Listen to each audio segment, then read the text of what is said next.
The 8th of July, Mercury, Wednesday morning, 2026. A brief reading from the common Buddhist text, guidance and insight from the Buddha. Chief editor of this compilation is Dr. Mahadhamma Kosajan, otherwise known as Maha Brahma Pandit. We are in chapter 10 on the perspective from the Mahayana tradition, the greater vehicle. We left off on the provisional and final nirvana, or in other terms, it is called in Pali Nibbita. This passage proposes that when the Buddha had taught about nirvana in life and nirvana beyond death as what arihats attain, he was only given a provisional teaching so as to encourage people the real goal, the real nirvana, is attained on becoming a perfectly awakened Buddha.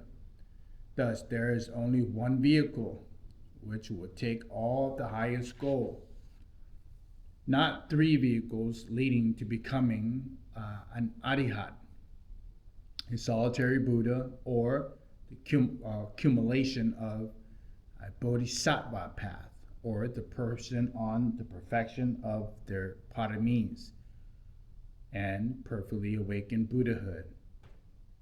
The last path is for all. Through their skill and means, bhikkhu monks, the Tathagata, the arihats of the ancient time, knew that the realm of living beings was attracted to what is inferior, wallowing in the mud of sensual desire. This, bhikkhu monks, is why the Tathagata speaks of nirvana to engage their interests.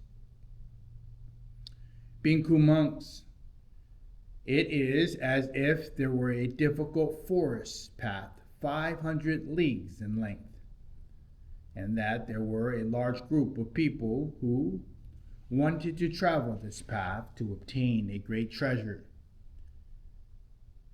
They have a guide who is wise, learned, clever, capable, and skilled in the difficulties of traveling through the forest. He leads the company into the forest, but the people become wearied and exhausted, trembling with fear, and say to him, "Noble guide, leader, we are weary and exhausted, trembling with fear. From not turning back, we are going to turn back. This difficult forest path is too long." Then, bhikkhu monks, the guide who knows the kind of skill and means to apply to people who are turning back thinks, "These poor people mustn't fail to obtain the great treasure because of this." Out of empathy, he applies skills and means. With his supernormal power, manifested a city 100, 200, 300 leagues away in the middle of the forest. He then says to the people, "Do not be afraid. Do not go back. This is a great country. You can rest here.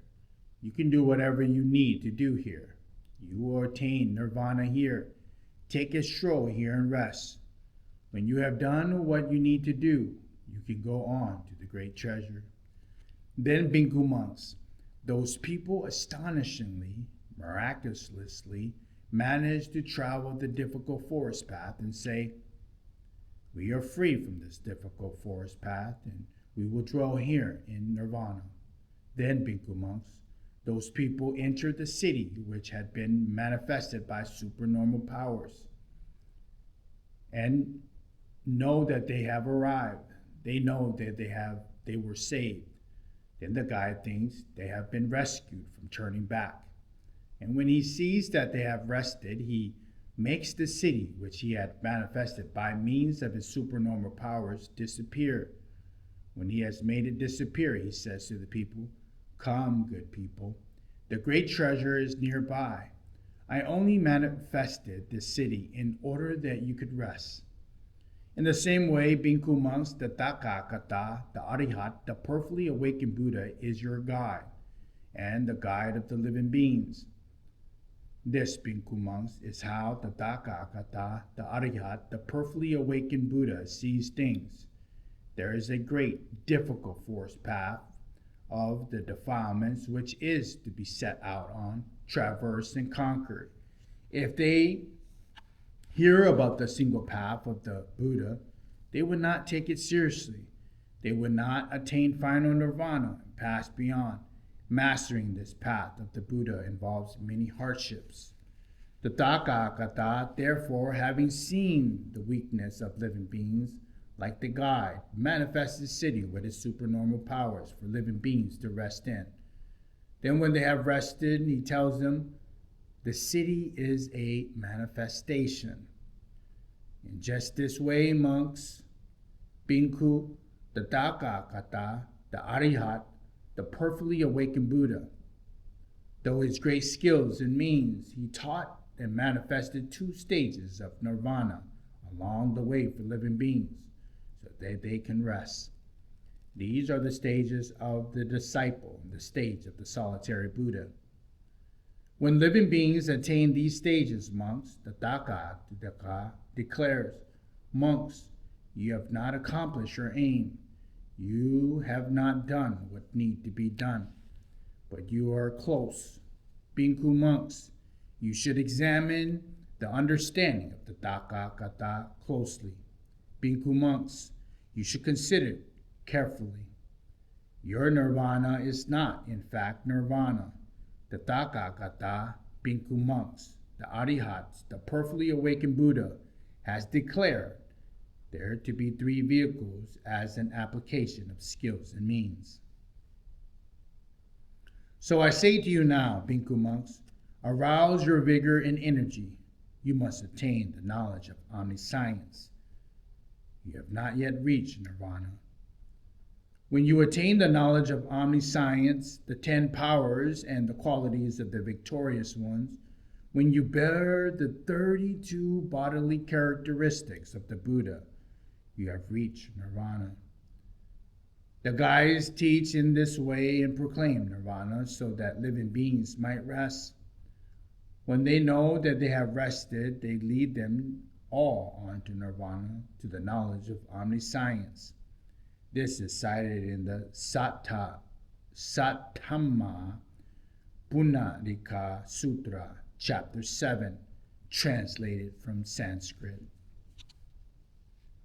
We will leave off there on the short reading on chapter 10 on the goal of Buddhism from the perspective of the greater vehicle, as we pick up on the perfect wisdom shows all is like a dream, including nirvana. A brief reading from the Common Buddhist Text, Guidance and Insight from the Buddha. Chief editor of this compilation is Dr. Maha Dhammacosachat, otherwise known as Maha Brahma Pandit.